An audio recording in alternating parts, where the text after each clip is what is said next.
একদল খাইছে আরেক দল খাওয়ার জন্য রেডি হয়ে আছে। আমরা এরকম চাই না। মাওলানা মিজানুর রহমান আজহারের এমন কড়া বক্তব্যে নড়বড় উঠেছেন বিএনপির নেতারা। তবে তারা কি বলেছেন শুনুন। কে যেন আজহার নাকি মাঝহার একজন আছে, আইরে রাজনীতি করবেন স্বনামে আসে, আড়াইলে আপনার লেগে রাজনীতি করেন, জামাতে জয়েন করেন। আপনাদের ঘাড়ে পা দিয়ে আমরা ক্ষমতায় আসি না। আপনাদের জন্মেরও অনেক আগে বিএনপি 3-4 বার ক্ষমতায় আসছে। শিবির নাকি তো বলেই আমরা ছাত্রলীগের মধ্যে ছিলাম। যদি অপরাধ করে থাকে ভারত তো করেনি, সেনাবাহিনী করেন। আরে বাবা, কি মারাত্মক অভিযোগ না ভারতে। তার সঙ্গে কথা বলেন, আমার মাথা মাঝে মাঝে আওলা জাওলা হয়। আমি ভোট করতে পারলাম না, তাহলে কি ছিড়ছেন আপনারা ক্ষমতায় বসে? একটা কথা বলতে পারেন না, আপনারা ভাত খাওয়াতে পারেন না দেশবাসীকে। আইন শৃঙ্খলা পরিস্থিতি যে কোনো সময় থেকে খারাপ। কেউ কেউ বলছে না আপনাদের কোনো দলকে নির্বাচিত করা মানে ক্ষমতায় বসানোর জন্য আমরা আসি না, কি ছিড়তে আসছেন? আপনাদের এইসব শিশুসুলভ কথাবার্তা বন্ধ করেন। বিএনপির নেতা দুদু তিনি আরও অভিযোগ করে বলেন, আজহারি হচ্ছেন জামাতের পার্টি। তবে জামাত কখনো ক্ষমতায় আসেনি এবং ভবিষ্যতেও আসতে পারবে না। কেননা তারা জামাত ক্ষমতায় আসার যোগ্যতাই রাখে না বিএনপির কাছে। এদিকে বিএনপির জ্যেষ্ঠ সদস্য ইঞ্জিনিয়ার ইশরাক হোসেন তিনি একথা জানান যে মিজানুর রহমান আজহারি ভণ্ড। তিনি কখনো ক্ষমতায় আসেননি এবং আসতে পারবেনও না।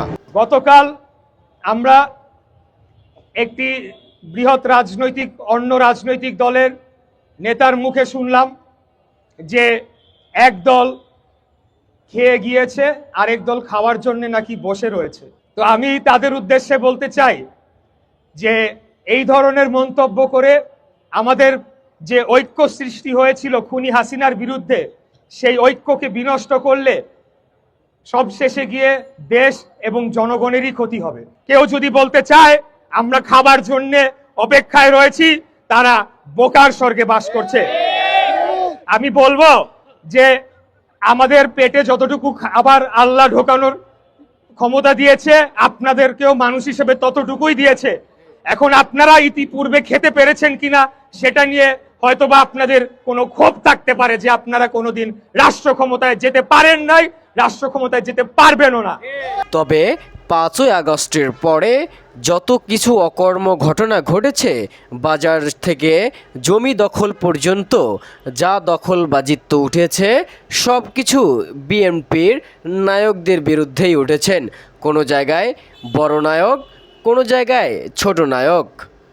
তবে বাংলাদেশে এতগুলো রাজনৈতিক দল থাকতে অন্য কোনো দলের বিরুদ্ধে এত অভিযোগ ওঠেনি এই কয়েক মাসে।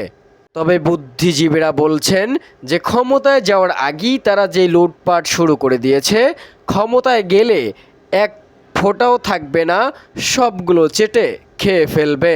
এদিকে গেল 2 দিন আগে এক বিএনপির নেতার বিরুদ্ধে গরু ছিনিয়ে নেওয়ার অভিযোগ উঠেছে। এক বয়স্ক ব্যক্তির কাছ থেকে গরু ছিনিয়ে নেওয়ার খুব জোরাজুরি চলতেছিল।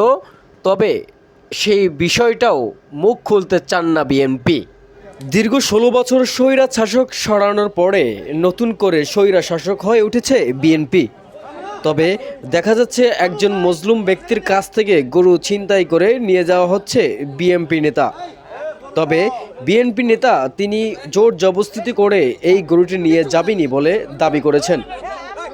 স্থানীয় মানুষ বাধা দিতে আসলে তাদেরকেও মারার হুমকি দেন এই বিএনপি নেতা। অসহায় মুরব্বীর কিছুই বলার নেই এই ভাষায়। তবে জোর করেও গরুটি রাখতে পারবেন কি তিনি?